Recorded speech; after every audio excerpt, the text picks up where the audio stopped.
Well, no matter what happens in the second half of the innings, I think we just have to stand back and applaud South Africa's effort. All we can say is wow. Playing the last game of the tournament, knowing that they've been up against it, probably having sat in the afternoon and watched the Australians win rather convincingly against the West Indies, they knew their task was cut out. Then they go and lose the toss and are put into bat, which makes their task even harder, the relatively of the two harder options.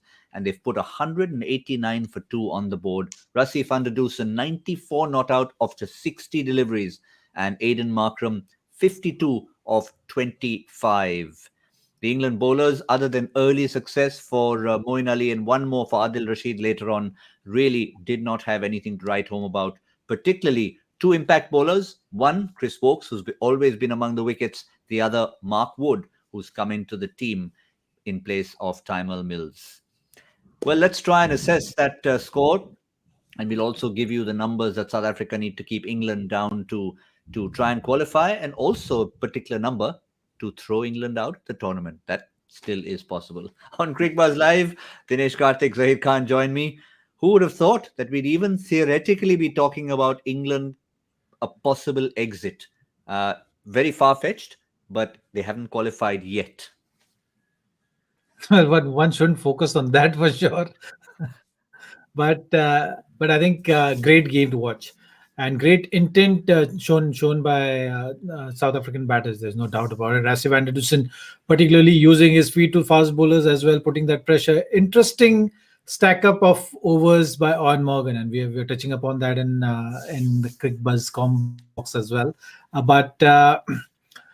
But using Moeen Ali in a different manner, bowling 4 overs on the trot, using Chris Woakes in different manner, and in a way putting Mark Wood under a bit more pressure at the back end. But South Africa equal to understanding that and putting Mark Wood under pressure, I think was something which I gathered from this innings. But on the whole, South Africa will be very happy with the effort they made.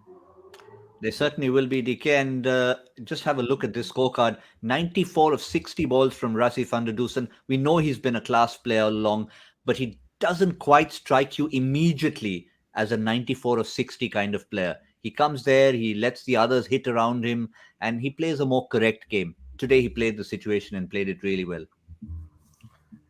I think through this World Cup, the one thing that I have really liked about Rassie van der Dussen is the fact that he's able to understand the situation and absorb pressure and play accordingly. For example, against us, when they were chasing a slightly lesser score, 140 against the West Indies, I think it was, he absorbed pressure, took his time, played almost to run a ball and then helped them win, whereas a Markram came and teed off from the start and they went on to win that game. So he's able to understand the game and then do well. Even in the practice match, he got 100 against Pakistan. At the back end of the inning, he smashed it, showed very much why he is in form today, coming in with a little bit of pressure, losing a wicket early of Reza Hendricks. But from there on, taking on the shot. And some of the shots that he played, very inventive, very unorthodox. But, it was just good to watch a very dominant leg side player. And, but when he does hit a ball, it stays hit. And he's a very, very good prospect for South Africa, and he looks like a very good batsman. A lot of the use of the crease, Zaheer, as well, which is what we saw him do, both vertically and horizontally. He was moving sideways, using the depth of the crease as well, playing the ramp shots. So he pretty much had a 360 game today. Had everything. Had everything. There's not a single shot, I think, which is not played. Stayed with the game, and more importantly, has been the aggressor right throughout the innings. More often than not, you see that an innings of this kind usually starts off slow. A batter gets in, gets set, and then starts taking the risk or the high risk options. But in this case, he was there right from the word go, and I think that was something which was very a treat to watch. Definitely was a treat to watch. So he mentioned the bowling options, DK. Very set patterns today for Owen Morgan. I mean, often we see in especially when bowlers are getting hit, you can tend to toss the ball to somebody or the other to break up a sequence of overs. But he stuck to a plan today. Maybe it didn't come off, but it just shows that he was thinking in a fairly straightforward way today. Oh, yes, that is one of Owen Morgan's strength, I would say, his ability to understand who bowls best at what stage. Obviously, it's not just him making that decision. There is somebody outside sitting called Nathan Lehman, who obviously, has the matchups in his mind and the computer, and it works it out. And it's a collective decision there. They have their codes which work around. But Morgan uses that as a as not the be all and end all of it, but he does have a look at it, and if he is thinking the same as the code that's coming from outside, then they go ahead with it. But you could see why they bowled Moeen Ali, because Quinton de Kock was there. We know, obviously, slightly vulnerable to the off spinner. And on the other hand, Chris Wokes, he's picked majorly because of his new ball skills, and they would, even though he didn't get swing, I think he bowled pretty well in that power play, kept things as quiet as possible up till then. Adil Rashid bowled pretty well. I thought Chris Jordan was good right up until the last over. It was Mark Wood, who's obviously coming back after some time, got hit a bit. But overall, I don't think England will be too fussed about it. I think they needed a game where they needed to be pushed, chase a big total. So it's a good thing to happen for England. And we all are obviously keeping our fingers crossed for South Africa. They played some real good cricket in the first half.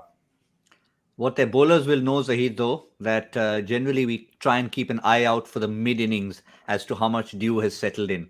But it appears that the dews come in even while England were bowling. So that could be one cause for worry for the likes of Rabada and Nokia. Absolutely. If dew is going to be a factor in the second innings, then obviously we've seen what England batting can do.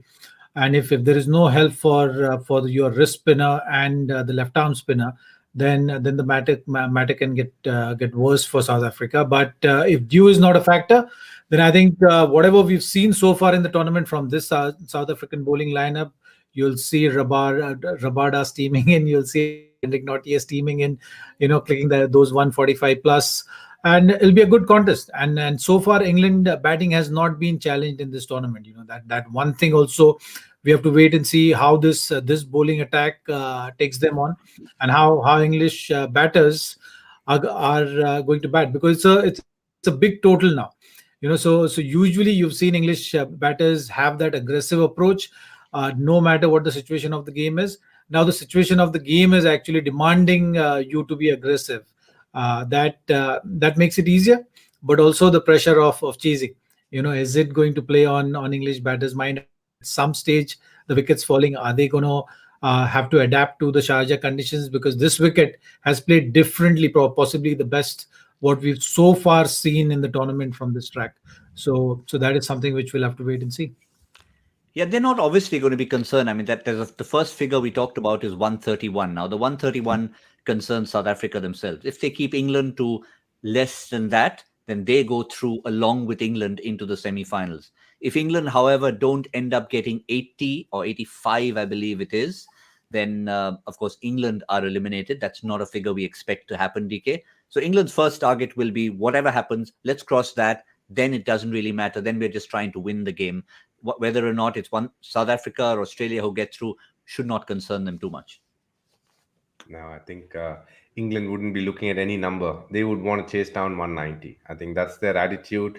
I'm very sure that's what they'll be looking to do. They'll come all guns blazing the power play, which is always the case with Butler and Roy. And then you can see they will be going at all stages for that 190 target. They're not going to be looking at 131, nor are they going to be looking at 84. They'll be looking at 190. We want to chase it down. We have the batting to do it. They'll back themselves to do it. Yep. Quick word on Aiden Markram as well. We've mentioned, of course, at one end it was Rassie van der Dussen. We already talked about Quinton de Kock in the start he gave. He overcame Moeen Ali in a sense. But what about Markram? Second fastest 50 in this tournament. And we've seen the fastest come 24 hours ago, Zaheer. So 2 days in a row. Strike rate. And both from the same franchise. Absolutely. I think it's basically when you have this kind of a total, you need only one guy cannot achieve everything on his own. So you need that support, and the strike rate of Markram really helped South Africa get to the total which they got. Some abilities Markram has got shots all around, but what is striking is his power and his ability to hit those sixes and play according to the situation. He's actually a top order player who is versatile enough to come at any number. I think that shows a lot of all round ability which he has with the bat in hand. Just in terms of bowling, DK, we saw Owen Morgan not go off the beaten track. He didn't try Livingston today. Didn't do anything different from what we expected.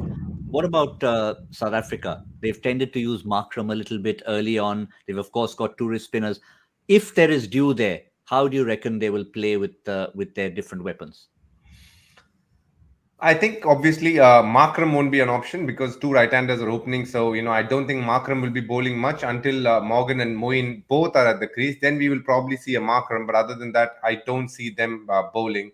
I do see Keshav Maharaj maybe bowling with the new ball because these two right-handers, Roy is not the best against left-arm spin in terms of matchups. But you'll see a large part of Rabada, Nokia, trying and blasting them out with pace. And it's very important that they get 2 to 3 wickets in the power play. That's their best chance of trying to restrict England less than 131. Well, the England players are on the park. We'll be keeping an eye on the towels. It's going to be really important because if it's going to come out every single delivery, we know they're going to struggle for this. As we wrap, gentlemen, let's forget the 80, let's forget the 131. Purely from a match perspective, one team playing another, DK, which camp are you in right now? Do you see England chasing this down?